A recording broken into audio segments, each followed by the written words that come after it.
Todos nós que estamos aqui nessa caminhada, nesse ano, cada um teve um tipo de situação, né, Jailson? Uma luta, uma dificuldade. Mas a palavra do nosso Cristo, do nosso Salvador, é que nós continuamos. Quem define o final da nossa jornada é Cristo. Amém? Tenha convicção disso. Aleluia, não pare.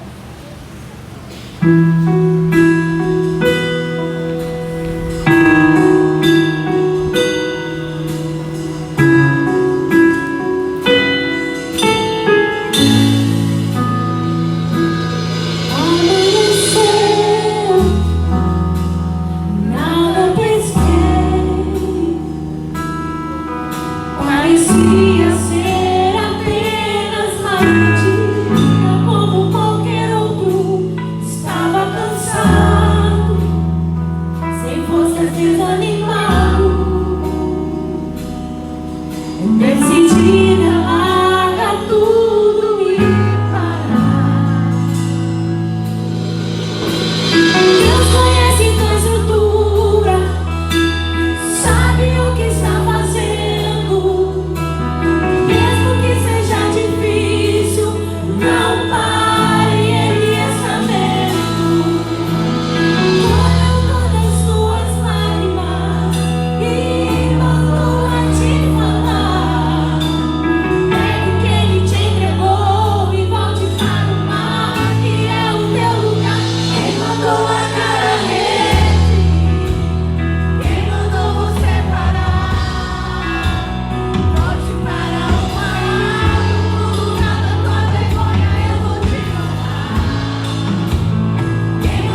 Deus.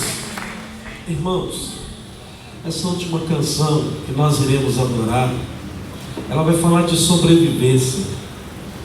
Nós, como servos de Deus, sabemos que a verdadeira vida começa na eternidade e que essa vida é apenas passageira. Nós damos importância para essa vida até onde que Deus quer que nós continuamos, até a idade que Deus planejou a nossa vida neste planeta.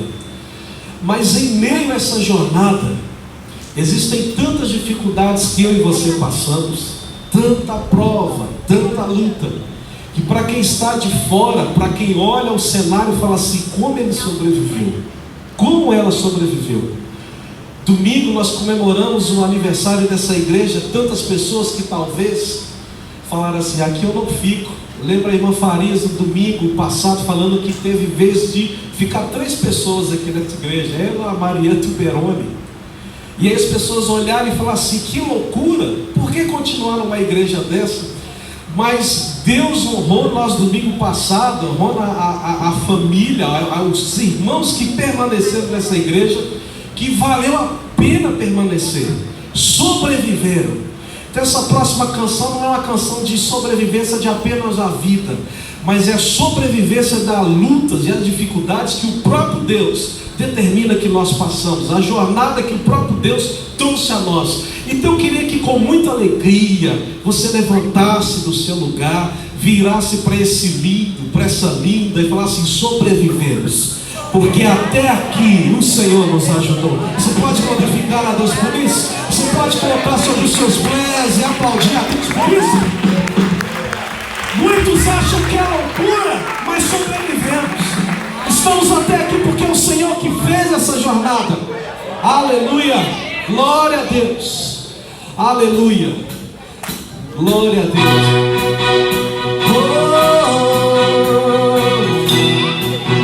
Aleluia, acho que essa canção é a tua história.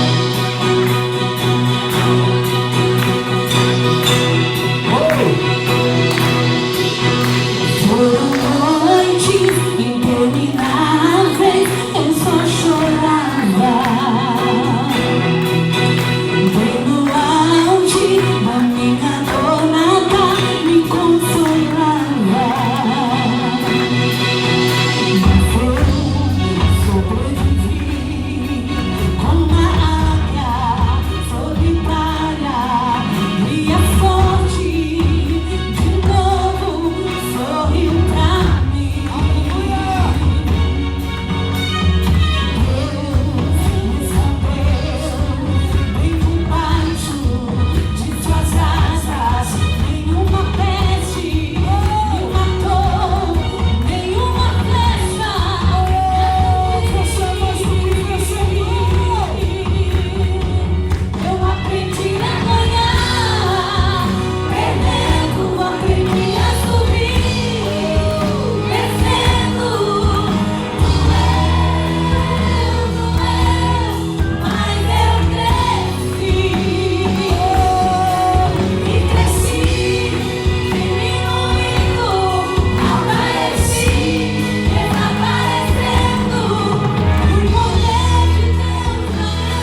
mãos para nós. Aplauda o Senhor. Aleluia.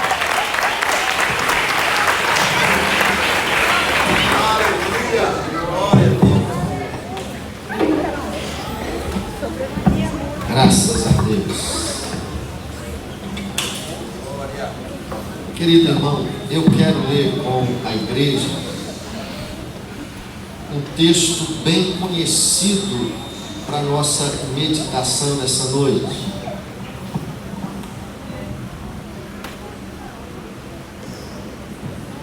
Primeira Coríntios capítulo 10, verso de número 31.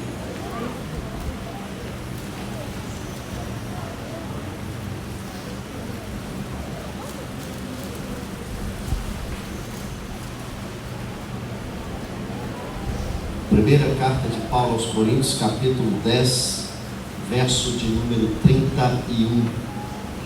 Eu vou pedir sua máxima cooperação agora.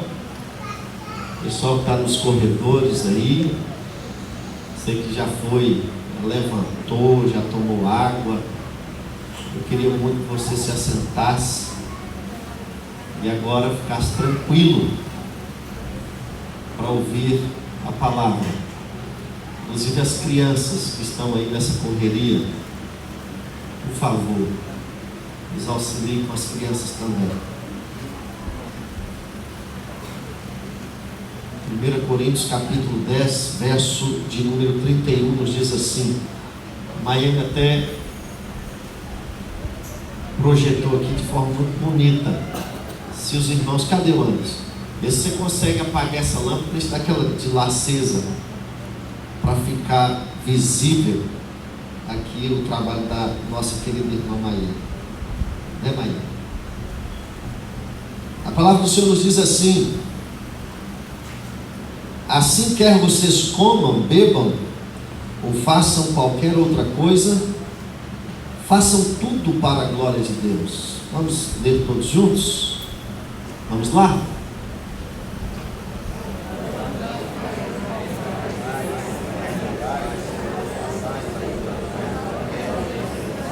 Repita comigo assim, acho que vai ficar melhor.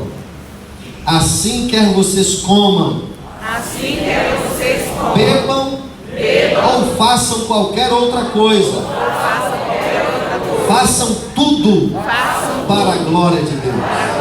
Para dizer comigo assim: façam tudo para a glória de Deus.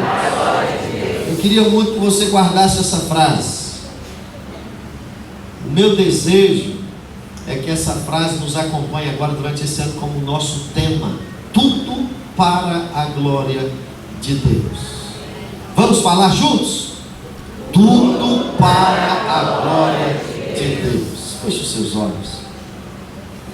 Eterno Pai, soberano, Criador dos céus e da terra, eu apresento a Ti, Senhor, a Tua igreja, a minha vida, e Te peço, Pai, que pelo poder do Teu Espírito, pela inteligência, sabedoria do Espírito Santo de Deus, esta palavra nos alcance os corações, a vida dos meus irmãos. Oh Deus, sem o Senhor nada podemos fazer. Eu lhe peço que tudo que for feito e tudo que já foi feito nesta noite seja para a glória do Senhor, em nome de Jesus. Queridos irmãos, o apóstolo São Paulo, em 1 Coríntios capítulo 10, verso 31, e Filipenses capítulo 2, verso de número 11, ele faz declarações que nos remete a esta temática. Filipenses 2:11, ele diz assim: toda língua confessa que Jesus Cristo é o Senhor, para a glória de Deus Pai. E é interessante que essa palavra glória, do grego doxa, ela no Novo Testamento aparece 165 vezes. Só nas epístolas de Paulo são 77 ocorrências. E é um significado de doxa no Novo Testamento é semelhante àquilo que a gente aprende a partir da palavra kabod no Antigo Testamento. Quando o povo filisteu tomou com violência, depois de derrotar o povo de Israel, a arca da aliança e levou para sua terra, a nora do sacerdote Eli fez a seguinte declaração: Icabod, que era declarando para a nação de Israel, e isso permaneceu na história, que em razão da arca ter sido tomada de Israel e levada para uma terra estrangeira, a glória de Deus foi junto. A palavra lá é Icabod. O que significa isso? A palavra kabod do hebraico vem da palavra kabet, que significa pesado, duro, rico, glorioso ou honrado. No Novo Testamento traz o mesmo sentido de resplendor, esplendor, fama, louvor, glória, majestade e honra. Essas duas palavras são de grande importância para a igreja evangélica dos nossos dias, mas ela se reveste de maior importância dentro do contexto dessa frase: tudo para a glória de Deus. É interessante que a palavra glória, ela está intimamente ligada à palavra, ao sujeito Deus. Na verdade, o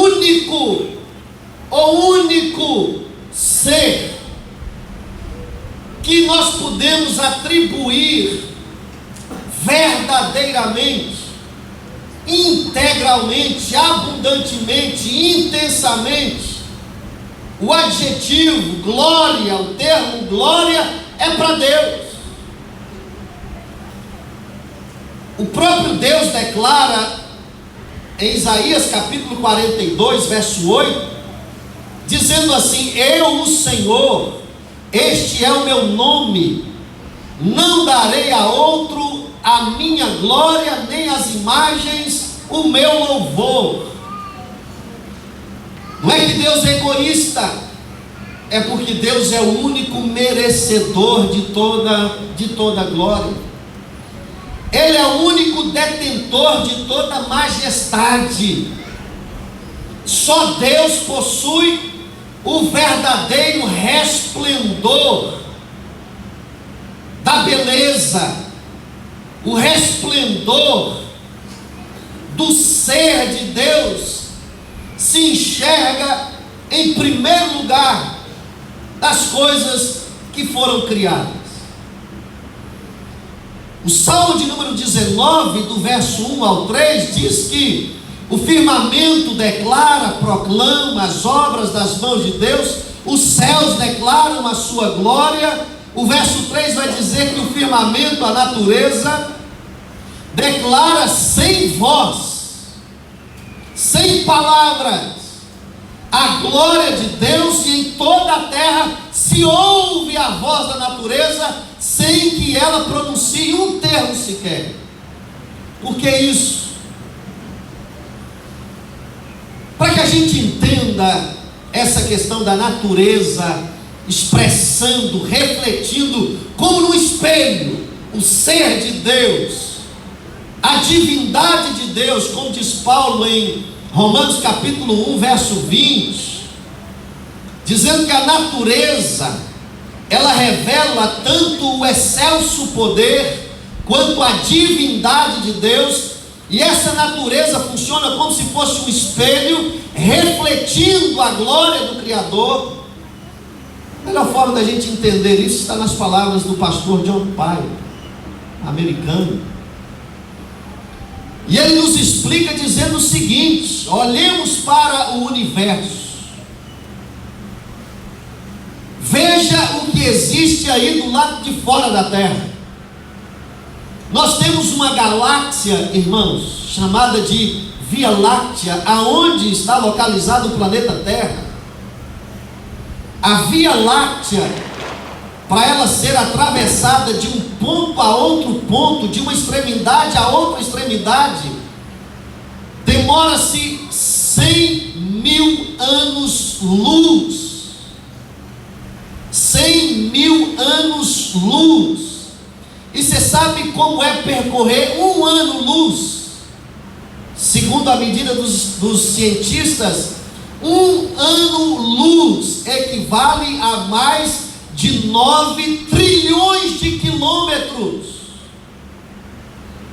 Agora você coloca um ano-luz, 9 trilhões de quilômetros. Um ano-luz, para você sair de uma extremidade a outra extremidade da Via Láctea, você tem que percorrer 100.000 anos-luz. E aí a ciência vem e afirma que nós estamos numa galáxia que está ao redor de milhões de outras galáxias, e que a nossa talvez seja a menor delas. Você olha para as estrelas e vê que do lado de fora da Terra, no cosmos, no espaço sideral, existem estrelas, irmãos, que comparando o tamanho delas para com a Terra equivaleria ao tamanho da cabeça de um alfinete comparado com o tamanho de algumas estrelas que estão por aí. E a Bíblia diz que Deus as chama todas pelo nome, e elas comparecem quando Deus chama. Existem um número incontável de estrelas. E paz, meus irmãos, numa projeção científica, os cientistas afirmam que há mais estrelas no céu do que grãos de areia na terra. Aí nós olhamos a Terra, que é um dentre muitos planetas que existem, e nós estamos aqui na Terra, criados por Deus, gozando deste planeta maravilhoso. E a gente olha para o universo e fica pensando, por que há uma sobra de espaço do lado de fora da Terra, e aqui na Terra a gente fica brigando por um pedaço de terra? Irmãos, por que Deus fez isso? Agora pense comigo, se o Deus da Bíblia fosse o Criador apenas de um objeto como esse aqui, ele merecia que honra, que glória. Sabe por que o universo é do tamanho que é, e a gente não consegue mensurar o tamanho de todo o universo? E os cientistas estão dizendo que o mundo ainda está em desenvolvimento, ainda está crescendo, expandindo. E a gente chega à seguinte conclusão: por que Deus fez tudo isso? Tudo isso, irmãos, é para a gente ter uma noção do tamanho da glória que Deus tem, do tamanho do poder que Deus possui. A glória de Deus, queridos irmãos, ela pode ser percebida quando nós percebemos o tamanho daquilo que Ele fez. Deus merece toda a honra e toda a glória, porque Ele criou algo que vai muito além da nossa capacidade de imaginação. A glória de Deus se reflete na natureza. O Salmo de número 24, verso de número 7, diz que Ele é o Rei da glória. Ele não apenas é aquele que recebe, mas é aquele que manda. Em outro lugar da Bíblia, no livro de Apocalipse, no capítulo 19, verso 2, lá diz que a Deus pertence a honra e a glória, ou seja, a glória que nós podemos conhecer, a glória que a gente pode ter ideia que existe no planeta, ela pertence a Deus. O Salmo de número 29, verso 3, diz que o Deus da glória troveja. Ele não apenas é o Rei da glória, pertencente a Ele a glória, mas Ele é o Deus da glória.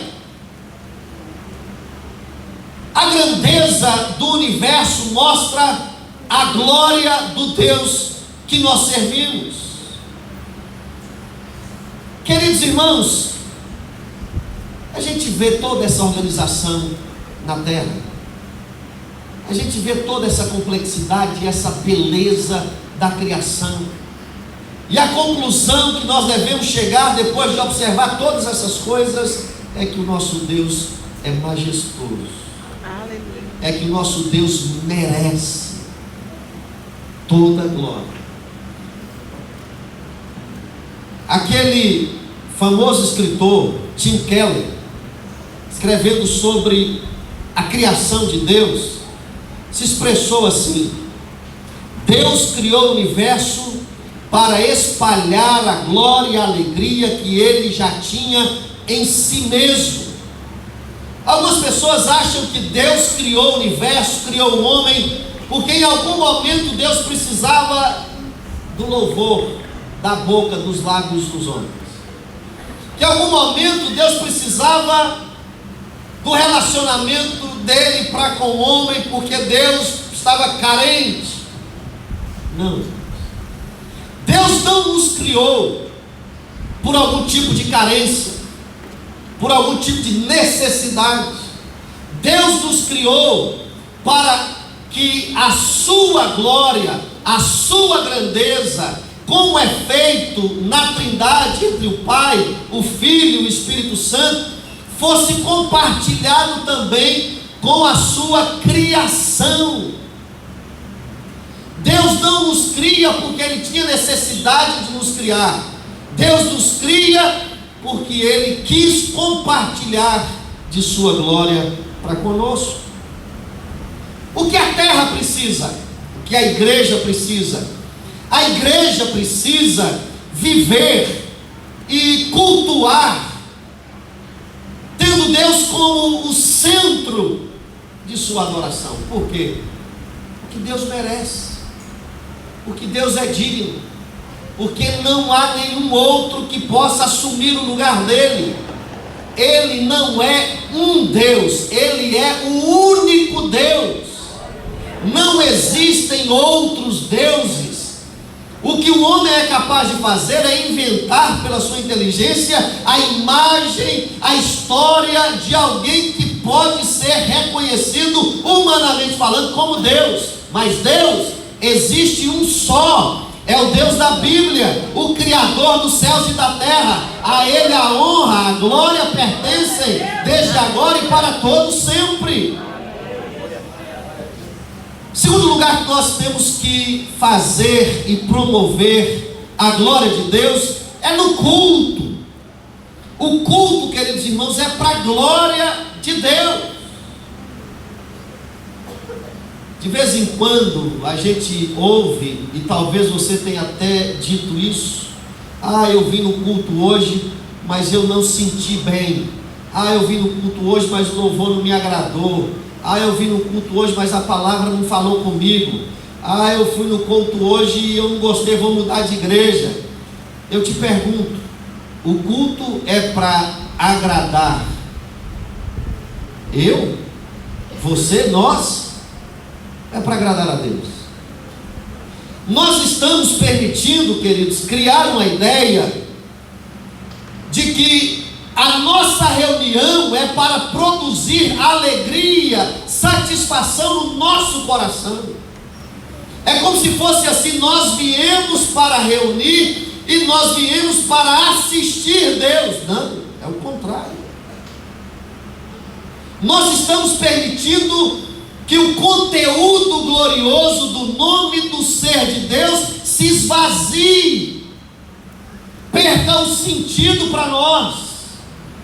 Alguns irmãos, ou igrejas, ou membros, estão fazendo da fé uma relação consumerista, de um ofertante e daquele que recebe a oferta, aquele que consome um produto que é oferecido no mercado evangélico.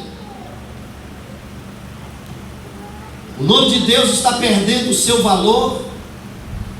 Deus não está sendo reverenciado como tal. As nossas reuniões, Deus não aparece como esse Deus assombrosamente glorioso. Deus não é mais aquele Deus que vem para o culto ou está presente no culto para receber a nossa adoração, o nosso louvor, para ver o fruto do nosso coração, mas Deus está aqui para atender os nossos caprichos, as nossas petições. É como se fosse o gênio da lâmpada que a gente massageia e ele sai e lhe diz assim: estou pronto, faça os seus pedidos. Nós precisamos, queridos, no ano de 2020, assumirmos este compromisso na nossa vida, em tudo que nós formos fazer, principalmente no nosso culto, no momento da nossa adoração. Tudo precisa ser para a glória de Deus, o nosso Senhor. Nós precisamos abandonar a superficialidade. 2020 está nascendo para nós daqui a pouco, e não é possível que nós continuemos com essa modalidade de serviço, essa modalidade de entrega, essa modalidade de crente, que parece ser mais um consumidor do que um servo. Uma outra coisa que nós precisamos aprender a partir da glória de Deus, tudo é para a glória de Deus, é que a redenção nossa, a nossa salvação, a redenção dos pecadores também é para a glória de Deus. Não é para produzir em você satisfação.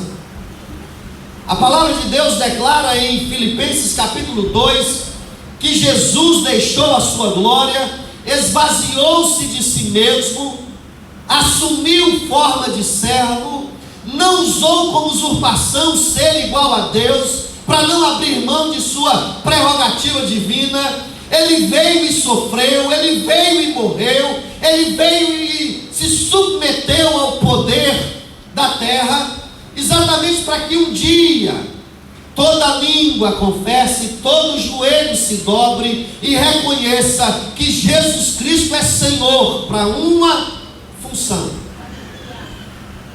Jesus não morreu na cruz, querido, para te satisfazer. Jesus não morreu na cruz para poder causar em você satisfação carnal. Jesus morreu na cruz para a glória do Pai, para que o nome do Pai seja glorificado. Deus leva a sério a sua glória. O próprio John Piper, quando fala da glória de Deus, ele diz: Deus é apaixonado com a sua própria glória. A salvação veio até nós porque Deus estava em Cristo glorificando o seu nome. E o próprio Cristo, quando deixou a glória e veio morrer por nós, e quando ele disse: Pai, está consumado, ele estava fazendo tudo aquilo para a glória do nome do seu Pai. Jesus não tinha compromisso maior do que esse de glorificar o nome do Deus verdadeiro, o Deus de Israel. E qual deve ser o compromisso da igreja?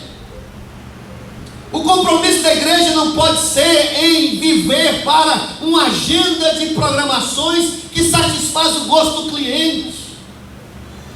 A igreja não pode se entregar a viver, ou a fazer, ou a praticar, ou envolver, ou praticar o seu ministério a fim de agradar as pessoas. Isso tudo, irmãos, vem depois, porque em primeiríssimo lugar, o objetivo, a função da igreja de Jesus é exaltar e glorificar o nome do Deus Todo-Poderoso. E uma das coisas que nós precisamos entender é que Deus não aceita que eu e você estabeleçamos forma de adoração. Quem faz isso é Ele. Deus é quem diz como nós devemos nos aproximar dEle. Deus é quem diz que tipo de adoração Ele recebe. O apóstolo São Paulo nos diz em Efésios capítulo 1, verso de número 6, que Deus nos predestinou, Deus nos elegeu, Deus nos chamou e mandou o seu Filho antes da fundação do mundo, para que a graça dele fosse glorificada entre nós, para louvor de sua preciosa graça. No verso de número 14, no mesmo capítulo 1, Paulo declara que tudo o que Deus fez em Cristo para nos salvar e enviando-nos o seu Espírito, foi para louvor da glória do Pai. A nossa prioridade, a nossa primeira agenda, o nosso ministério absolutamente em primeiríssimo lugar, é o de dar glória àquele que merece, que detém, que pertence, que é o Deus de toda glória. Tudo deve ser feito para a glória de Deus. Paulo, quando escreve o capítulo 10, verso 31, ele diz assim: assim quer vocês comam, bebam ou façam qualquer outra coisa. Eu pergunto, queridos, existe alguma coisa mais comum do que beber e comer?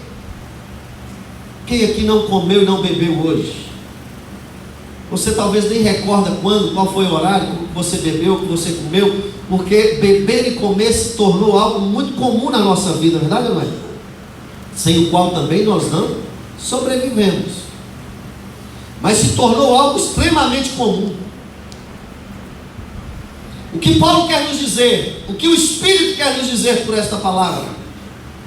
O Espírito quer nos dizer por esta palavra é que no nosso casamento,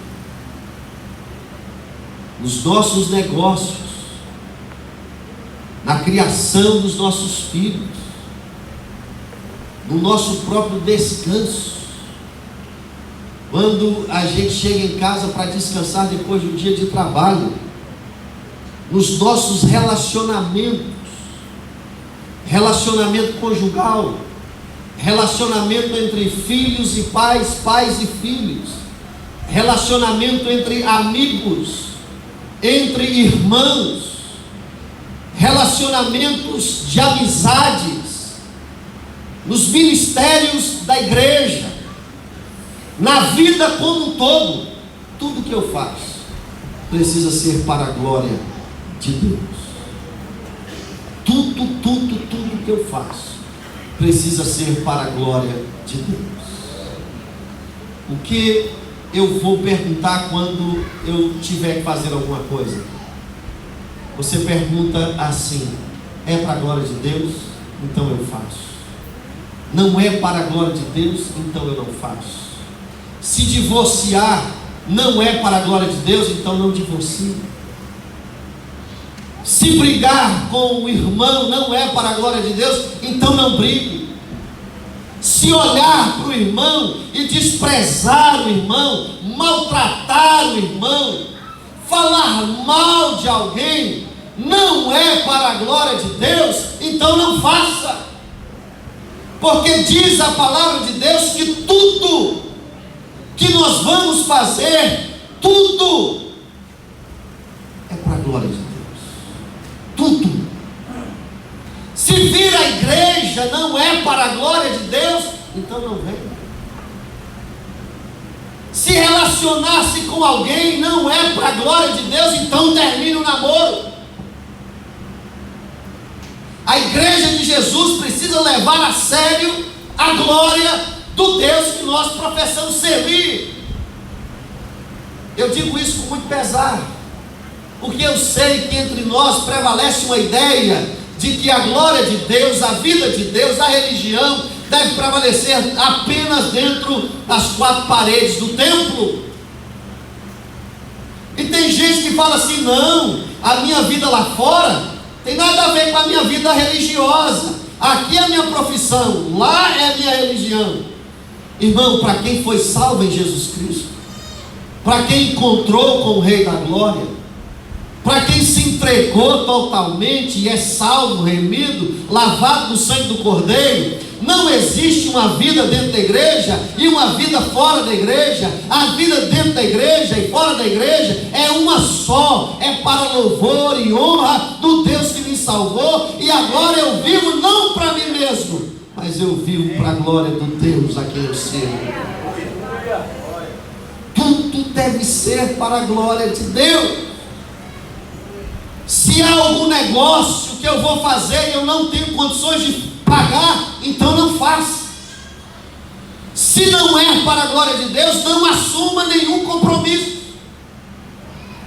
2020, nós precisamos voltar a nossa atenção para a glória do Deus que nós servimos. A igreja precisa existir para a glória do Deus Todo-Poderoso. E aqui, amados irmãos, quando nós glorificamos a Deus do jeito que deve ser, Josias, o coração de Deus se alegra. E o coração de Deus alegre é a fonte da nossa própria alegria. Quando o coração de Deus se alegra, a criação é abençoada. Quando o coração de Deus está satisfeito, a harmonia se estabelece no ambiente aonde o Criador está. Mas do contrário, sabe o que aconteceu com o Brasil nos últimos anos? O Brasil tomou uma decisão de voltar as costas contra Deus. O Brasil estava caminhando a passos largos para a destruição do padrão estabelecido na criação, no casamento, na criação dos filhos, os padrões morais e éticos. E quando isso parecia chegar no ápice da história do povo brasileiro, Deus veio e mostrou a sua glória, tirando de nós algo que é básico. Não aconteceu guerra, não aconteceu coisas fenomenais, mas Deus veio e mexeu com um dedo só na nossa economia. O Brasil inteiro sofreu, chorou, murmurou, mas era a mão do Senhor requerendo de nós a glória devida ao Criador dos céus e da terra. Em 2020 vamos orar para que o Brasil honre e glorifique aquele que é digno. A igreja brasileira começou a passar por alguns apuros, por alguns apertos. Sabe por quê? Porque Deus estava exigindo que a igreja devolva para Ele a glória devida ao seu nome. Por um momento pensávamos que poderíamos viver sem Deus, porque o dinheiro nos garantia tudo. Saímos de um emprego, amanhã estávamos empregados novamente. Parecia que o que mais valia para nós era o financiamento da casa própria, do carro, era o emprego, era o FGTS, era o salário, era a promoção. E havíamos olvidado daquelas coisas que eram primordiais, basilares na vida de uma sociedade, sobretudo o padrão moral bíblico estabelecido para o povo do Ocidente. Deus nos chamou a atenção, porque Deus não dá a sua glória a ninguém. 2020, faça um compromisso. Você quer viver feliz? Você quer ter sucesso? Você quer avançar? Faça tudo para a glória de Deus. Vamos orar? Feche os seus olhos. Eu quero convidar aqui à frente os presbíteros, Diácono Milton, presbítero